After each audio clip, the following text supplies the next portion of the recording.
conditions in our country and hurt the millions of Americans who have come to rely on the Affordable Care Act. Getting rid of the Affordable Care Act will take us backward to a time when people could charge a woman more for her health care than they could charge a man, simply because she's a woman. To a time when pregnancy could be considered a pre-existing condition. It will take away free birth control and contraceptive coverage for women. This is all happening at a moment when our country is suffering through a pandemic that has claimed more than 238,000 lives. And we all know that if the Affordable Care Act is struck down, communities of color would be hit particularly hard. Black, Asian, Hispanic, and Native American, because they are at a greater risk of pre-existing conditions from asthma to diabetes to lupus. And they are also 3 times as likely to contract COVID-19 and twice as likely to die as others. Now, I know we all know that we just had an election in America, an election where health care was very much on the ballot. Our country had a clear choice in this election. Each and every vote for Joe Biden was a statement that health care in America should be a right and not a privilege. Each and every vote for Joe Biden was a vote to protect and expand the Affordable Care Act, not to tear it away in the midst of a global pandemic. And Joe Biden won the election decisively, with more votes than have ever been cast in American history. It amounts to 75 million voices and counting, calling on the Supreme Court to see this case for what it is, a blatant attempt to overturn the will of the people. And the President-elect and I cannot let that happen. And now it is my honor to introduce President-elect Joe Biden.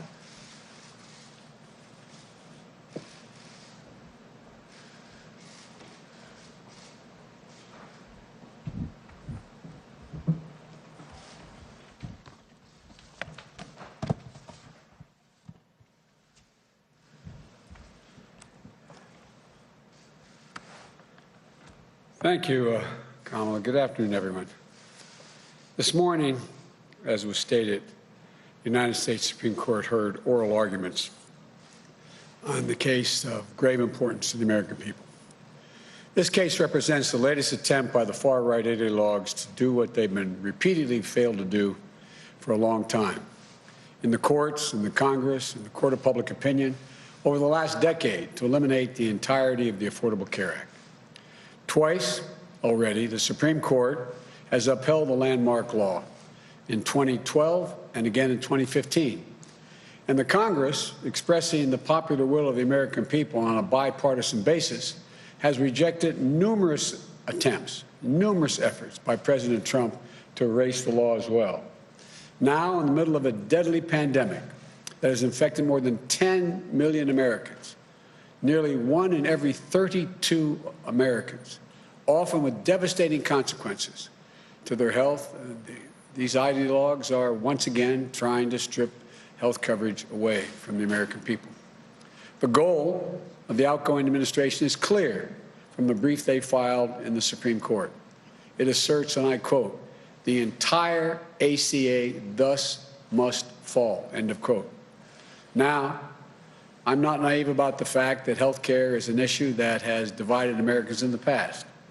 But the truth is, the American people are more united on this issue today than they are divided. Recently, as last month, a leading survey found that American people want to keep the Affordable Care Act in place by an overwhelming margin of 58% to 36%. 79% of the American people, including 9 out of 10 Democrats, 8 out of 10 independents, and 2/3 of Republicans, want to keep the ACA protections for people with pre-existing conditions, which would be eliminated if this lawsuit were to succeed. This doesn't need to be a partisan issue. It's a human issue. It affects every single American family. And we can't subvert the growing consensus of the American people based on an argument put forward in the briefs seeking to invalidate the law that even many conservative legal scholars, including in the National Review, consider to be, quote, ridiculous. Let's be absolutely clear about what's at stake. The consequences of the Trump administration's argument are not academic or an abstraction. For many Americans, they are a matter of life and death in a literal sense. This argument will determine whether health care coverage of more than 20 million Americans who acquired under the Affordable Care Act will be ripped away in the middle of the nation's worst pandemic in a century. Over 100 million people, as the Vice President-elect pointed out, over 100 million people with pre-existing conditions like asthma, diabetes, cancer, could once again be denied coverage, whether complications from COVID-19 like lung scarring and heart damage will be the next flood of pre-existing conditions that can be used as an excuse to jack up premiums or deny coverage altogether. For millions of survivors who have struggled, won, and fought the coronavirus, fought against the loss of their life. This argument is going to determine whether women, as is pointed out, will once again be charged higher premiums just because they're women, or seniors will see their prescription drug costs go up. And like kids who, whether or not they can stay on their parents' plans till age 26, whether annual lifetime benefits will be reimposed. So someone could walk in and say, die in peace, you've run out of your coverage. This isn't hyperbole, it's real as it gets. When a family is faced with the awful news of a child's diagnosis with leukemia, or a mom forced to battle against breast cancer, an accident that leaves loved ones unable to live the life they've always known, it stops your heart. It stops your heart. It wrenches your entire world right off its axis when that happens. And many of you know that from your own personal experiences. Believe me, I know the feeling, and too many American families do as well. In that moment, the very last thing on your mind, the very last thing should be on your mind, is whether you can afford the treatment. The Affordable Care Act was created to put a stop to that inhumanity. It was created to ensure that families thrust into their worst nightmare of their lives could focus not on money, but on the fight that really matters. Obamacare is a law that every American should be proud of. It's why people with pre-existing conditions are protected in this country. It's a law that delivered vital coverage, as I said before, for 20 million Americans who did not have coverage. It's a law that reduced prescription drug price costs for nearly 12 million seniors. It's a law that saved lives and spared countless families from financial ruin. So this effort to bypass the will of the American people, the verdict of the courts in the past, the judgments of Congress, in my view, is simply cruel and needlessly divisive. Regardless of the outcome of this case, I promise you this, beginning on January 20th, the Vice President-elect Harris and I, we're going to do everything in our power to ease the burden of health care on you and your families. I promise you that. As I said, I will protect your health care like as with my own family. And we've been, unfortunately, significant consumers of health care. That starts by building on the Affordable Care Act, with the dramatic expansion of health care coverage and bold steps to lower health care costs. My transition team will soon be starting its work to flesh out the details so that we can hit the ground running, tackling costs, increasing access, lowering the price of prescription drugs. Families are reeling right now, particularly the reporters in this room and others listening. You've interviewed a lot of these people around the country as you've gone all over the world, all over the country, enduring illnesses, faced with risky choices, losing their employer plans in droves. Already 10 million have already lost their employer plans. They need a lifeline, and they need it now. They should have to hold their breath. They shouldn't be in that position, waiting to see if the Supreme Court is going to wrench away the peace of mind they've come to now rely on. So we're going to get right to work, I promise you, addressing the issues that families are talking about around their kitchen tables this morning, making sure that they can get in bed tonight with the peace of mind that they deserve. and fulfilling our moral obligation to ensure that here in America, health care is a right for all, not a privilege for a few. So come January, we're going to work quickly with the Congress to dramatically ramp up health care protections, get Americans universal coverage, lower health care costs as soon as humanly possible. That's the promise I make to you. We're going to fight for your family's health coverage the same way we fight for our own family's health coverage. We want every single American to know, if you're sick, if you're struggling, if you're worried about how you're going to get through the day, we will not abandon you. That is a promise. We'll not leave you to face these challenges alone.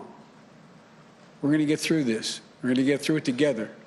And we're going to build a health care system that puts you and your families first and that every American can be proud of. I want to thank you all for listening. May God bless you. May God keep you safe in this COVID environment, and may God protect our troops. Now I'm told that we're going to have, we're going to take 5 questions. Is there about? Okay. Thank you, Mr. President-elect. During the campaign, you said you were not naive about how difficult it would be to unite the country. It's now 3 days after you were projected as the president-elect. The president himself says he has won this election. His own administration has not moved forward to give you access to what you need to do to begin the work of your transition. Just a few minutes ago, the Secretary of State, when asked if he would cooperate with a smooth transition, he said there will be a smooth transition to a second Trump administration. I wonder if you have a message for the president who may well be watching right now, and how do you expect to be able to work with Republicans when so many have thus far refused to even acknowledge your victory? Well, first of all, we are already beginning the transition. We're well underway.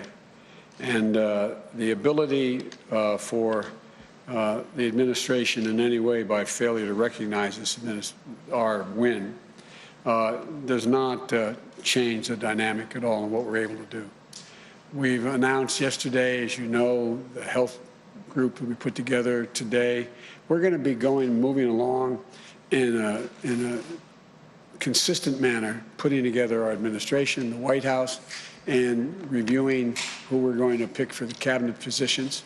And nothing's going to stop that. And so I'm confident that the fact that they're not willing to acknowledge we won at this point is not of much consequence in our planning and what we're able to do between now and January 20th. You have a response to Secretary Pompeo, and I also wonder, you warned during the campaign that as the walls closed in on the president, he would behave more erratically. Yesterday, he fired his defense secretary on Twitter. Are you worried that he's disabling the government? And what are you saying to the world leaders who are calling you at this point about the situation here? Well, first of all, I'm letting them know that America's back. We're going to be back in the game. It's not American alone.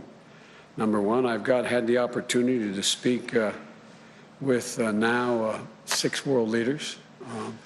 And the response has been very fulsome, energetic, and they're all looking forward to being able to, from Great Britain to France, to Germany, to Canada, et cetera, and Ireland. So I feel good about the ability to. I said when we announced that the next president is going to inherit a divided country and a world in disarray. The reception and welcome we've gotten around the world from our allies and our friends has been real. I'm having a number of other calls to return, and so I feel confident that we're going to be able to put America back in the place of respect that it had before. Thank you, sir.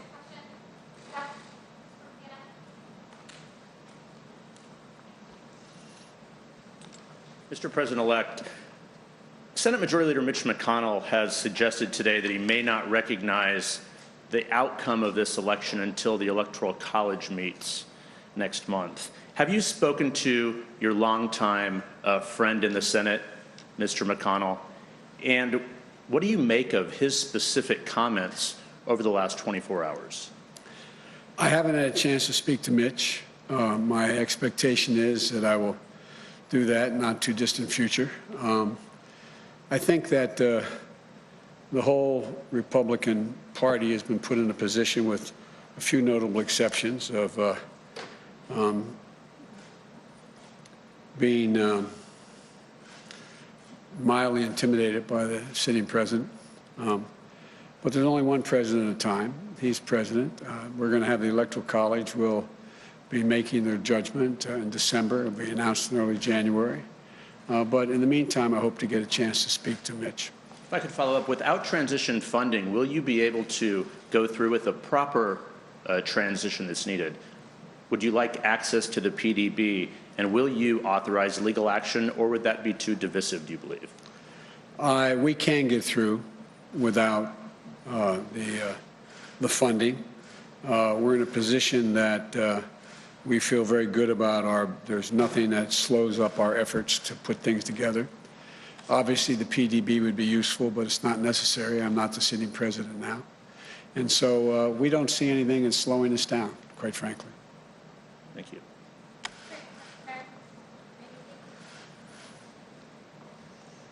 Thank you, Mr. President-elect, and congratulations to you both. Have you tried to reach out at all to the president? And if he is watching right now, what would you say to him?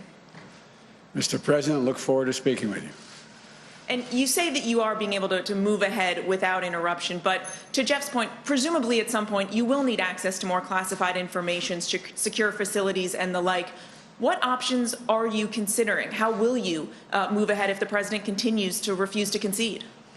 Well, look, access to classified information is useful, but I'm not in a position to make any decisions on those issues anyway. There's one, as I said, one president at a time, and he will be president until January 20th. It would be nice to have it, but it's not critical. And we're just going to proceed the way we have. We're going to do exactly what we'd be doing if he had conceded and said we've won, which we have. And so there's nothing really changing. But not ruling out legal action? No, I don't see a need for legal action, quite frankly. I think the legal action is, you're seeing it play out, the actions he's taking. And so far, there is no evidence of any of the assertions made by the President or Secretary of State Pompeo. Secretary of State Pompeo.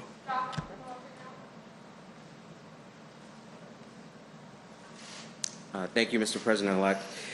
Democrats are on track to lose a handful of seats in the House of Representatives. That could make it harder to pass legislation with just Democratic votes. And I'm just curious, how does that impact your plans for what priorities you think you can get through this Congress, especially if the Senate remains in GOP control? And during the lame duck, will you be coordinating with Speaker Pelosi on how she should be negotiating with Republicans? Well, I've spoken to the leader, and I've spoken to the minority leader in the House. And one of the urgent things that need to be done is people need relief right now. Right now. Small businesses, people who are about to be evicted from their homes because they can't pay their mortgage, unemployment insurance. You know, what's going to happen is you're going to see what people don't realize is the failure to provide state and local assistance. You're going to see police officers, firefighters, first responders laid off.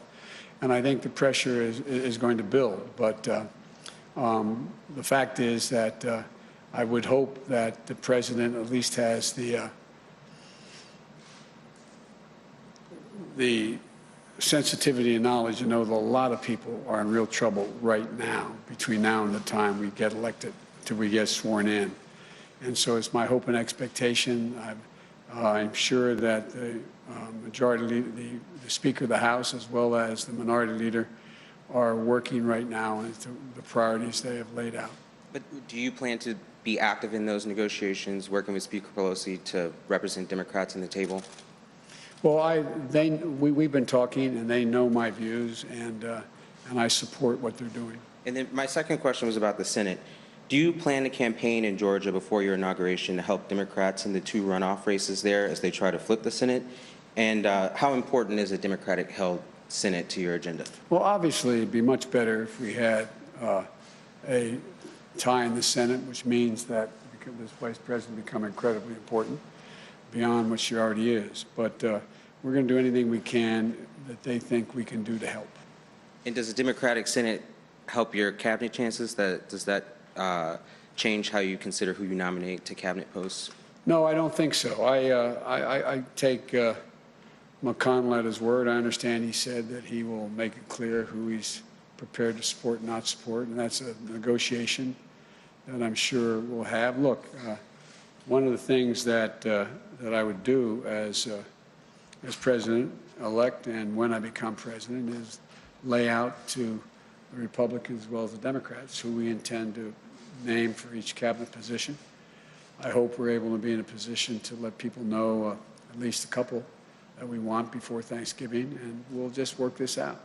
Look, I am not a pessimist, as you know, and I think there are enough Republicans who have already spoken out, but I think there will be many more, not many more, there'll be a larger number once the election is declared and I'm sworn in, to be able to get things done. I think they understand. For example, I can't imagine there not being a willingness on the part of Republicans. There's going to be significant pressure to deal with health care. Their own constituencies are in that position. So I'm not, I think we can get a lot done. Thank you. And one last question from Meredith in the newsroom. Sir, what do you say to the Americans that are anxious over the fact that President Trump has yet to concede and what that might mean for the country? Well, I just think it's an embarrassment, quite frankly. The only thing that, how can I say this tactfully? I think it will not help the president's legacy. I think that I know from my discussions with foreign leaders thus far that they are hopeful that the United States democratic institutions are viewed once again as being strong and enduring. But I think at the end of the day, you know, it's all going to come to fruition on January 20th. And between now and then, my hope and expectation is that the American people do know and do understand that there has been a transition. Even among Republicans who are people who voted for the president. I understand the sense of loss. I get that. But I think the majority of the people who voted for the president, a lot voted for him, a significantly smaller number, but a lot voted for him. I think they understand that we have to come together. I think they're ready to unite, and I believe we can pull the country out of this bitter politics that we've seen for the last 5, 6, 7 years. And just to follow up on a previous question, how do you expect to work with Republicans if they won't even acknowledge you as president-elect? They will. They will. Thank you all so very much. Thank you.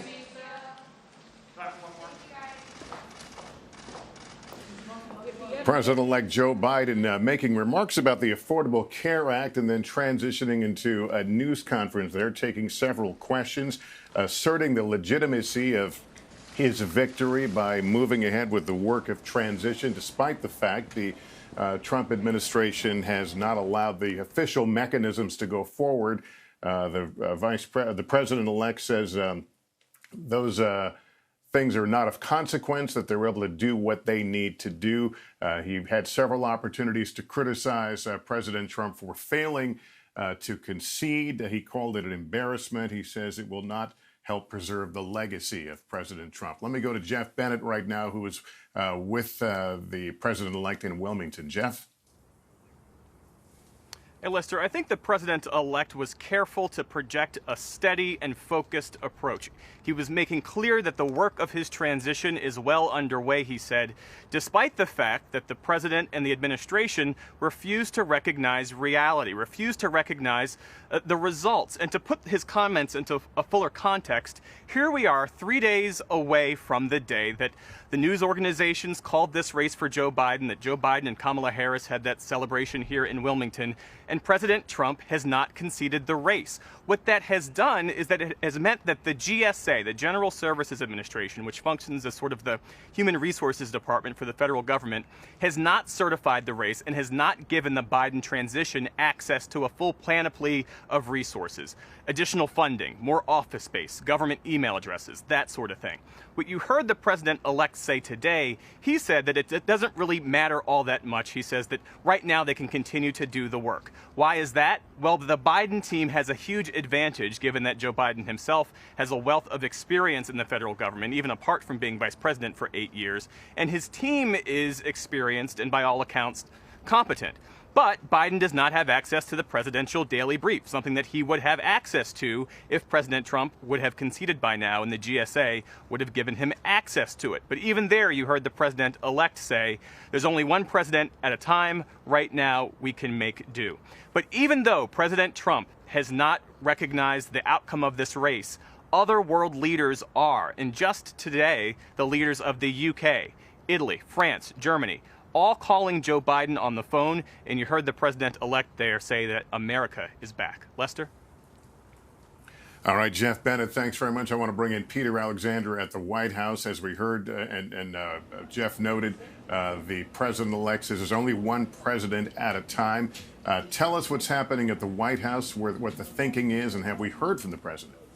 Yeah, Lester, notably, we have not seen the president publicly making any comments since last Thursday. More than 5 days have now passed. He remains in denial over this defeat. I think it's easily safe to say. The president, again, tweeting over the course of this day, these unsubstantiated claims, among other things, saying massive ballot counting abuse. There is no evidence of widespread voter fraud. The president insisted on Twitter in all caps, "We will win."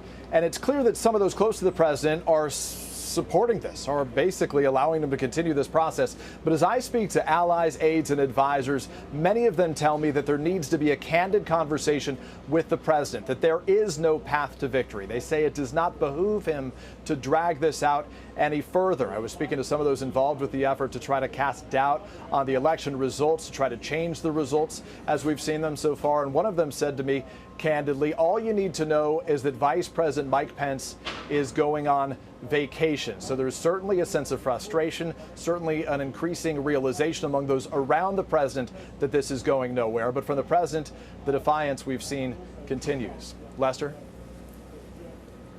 All right, Peter, thanks. Justice correspondent Pete Williams covers the Supreme Court. He's been following the challenge to the Affordable Care Act being heard there today, which, of course, is what the president-elect really wanted to talk about, at least initially. Pete, where do things stand with that those oral arguments today? Well, they're over now, and based on what we heard today in this telephone conference call that was the oral argument, I don't think the president-elect has anything to worry about. It seems pretty clear that the Supreme Court is not going to strike the entire Affordable Care Act down. There are basically three questions. Do these red states have a right to sue? Is the individual mandate, without the tax penalty now, unconstitutional? And while it wasn't clear what the answer to those two questions was, it's pretty clear what the answer to the third question was, which is even if the mandate's unconstitutional, can the rest of the law remain intact? And there are at least 5 votes, possibly more, for that proposition that the law should remain intact, even if you take the mandate out. It was quite clear that Chief Justice John Roberts and another of the court's conservatives, Brett Kavanaugh, and maybe even Samuel Alito, say that the rest of the law should remain intact, Lester. So it's pretty clear that Obamacare will survive. All right, Pete Williams, thank you for that update. We're going to return you to regular programming now, as always. We'll come back on the air as events warrant. For now, I'm Lester Holt in New York. I'll see you later on Nightly News. Until then, so long, everyone.